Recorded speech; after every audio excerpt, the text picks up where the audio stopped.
April 3న భారత నౌకాదళలో చేరబోతున్న INS తరాగిరి మన దేశ రక్షణ శక్తిలో ఒక గొప్ప ముందడుగు. ఇది ప్రాజెక్ట్ 17A కింద నిర్మించిన 4వ స్టెల్త్ ఫ్రిగేట్. అది ఒకే ఏడాదిలో అందించిన ప్రత్యేక విజయంగా నిలిచింది. 6670 టన్నుల బరువుగల ఈ యుద్ధనౌక combine diesel and gas propulsion సిస్టంతో రూపొందించబడింది. అంటే ఇది అధిక వేగంతో ప్రయాణించగలదు, అలాగే దీర్ఘకాలం సముద్రంలో పనిచేయగలదు. ఐఎన్ఎస్ తరాగిరిలో ఉన్న అత్యాధునిక స్టెల్త్ టెక్నాలజీ శత్రువులకు కనిపించకుండా పనిచేయడానికి సహాయపడుతుంది.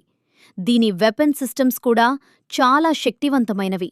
ఈ నౌకలో BrahMos supersonic cruise missiles, medium range surface to air missiles, ELM-2 248 MFAR radar మరియు అడ్వాన్స్డ్ యాంటీ సబ్మెరిన్ లాంచర్స్ ఉన్నాయి. ఈ అన్ని వ్యవస్థలు కలిసి గాలి, సముద్రం మరియు నీటి అడుగు నుంచి వచ్చే ముప్పులను ఒకేసారి ఎదుర్కొనే సామర్థ్యాన్ని ఇస్తాయి. Mazagon Dock Shipbuilders Limited మరియు Garden Reach Shipbuilders and Engineers from సంస్థలు ఈ నౌకను నిర్మించాయి. ముఖ్యంగా ఇందులో 75% కంటే ఎక్కువ భాగం భారతదేశంలోనే తయారైంది. ఇది మన దేశం డిఫెన్స్ సెల్ఫ్ రిలయన్స్ వైపు తీసుకుంటున్న బలమైన అడుగు. ఐఎన్ఎస్ తరాగిరి భారత నౌకాదళానికి మరింత శక్తి, మరింత భద్రత. జై హింద్.